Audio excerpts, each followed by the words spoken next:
Hello everyone, in today's video we will learn what is matrix notation. So as we all know that the primary goals of linear algebra is solving systems of linear equations. In this video, we will express the system of equation using matrix notation. But before we start, we will define first what is matrix notation.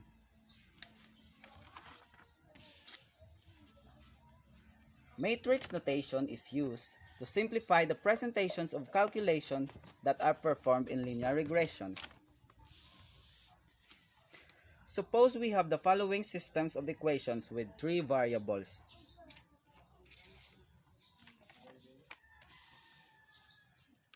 As you notice, the equations have the same variables but different coefficients. They have the same variables a, b, and c, but they have different coefficients 8, 3, and 15, 8, 4, and -3, 8, 4, and 9. This number represents the relevant informations. After that, we will abbreviate the coefficient by creating a matrix. But before that, we will define what is matrix.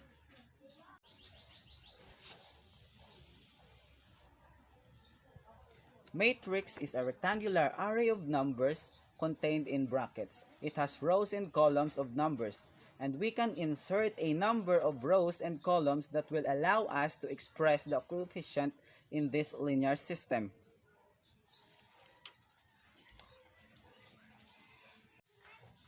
Just like for example in this linear system. The three coefficient in the first equation can represent the first row. 8a plus 8b plus 8c is equals to 3. The three coefficient in the second equation can represent the second row. 3a plus 4b plus 4c is equals to 13. And the three coefficient in the third equation can represent the third row. 15a minus 3b plus 9c is equals to 7.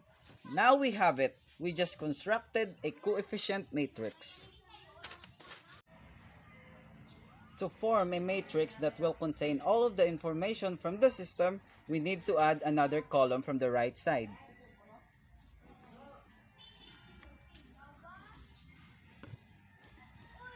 Which will contain the number on the right side of the equal sign for each equation, and this is now called augmentative matrix. Which have separated by a broken line to separate the last column from this coefficient 3, 13, and 7. So we have now a 3 by 4 matrix, which means a 3 rows and a 4 columns that contains all of the information that was contained in this linear system. We don't need to see the variables because they are implied. What just matter are the coefficient and the numbers on the other sides of the equation. Very important thing to note is we need all of the equation is on the same format in order for this to work.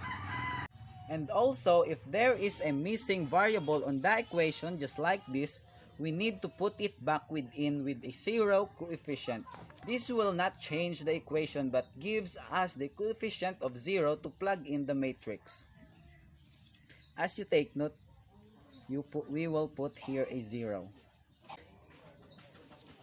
In general, the system with m equations and n variables will give us an m by n coefficient matrix because each equation gets its own row and each equation gets its own column.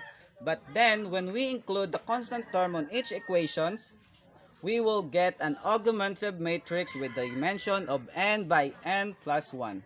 And that's all for today. Hope you have learned. Thanks for watching and I'll see you next time.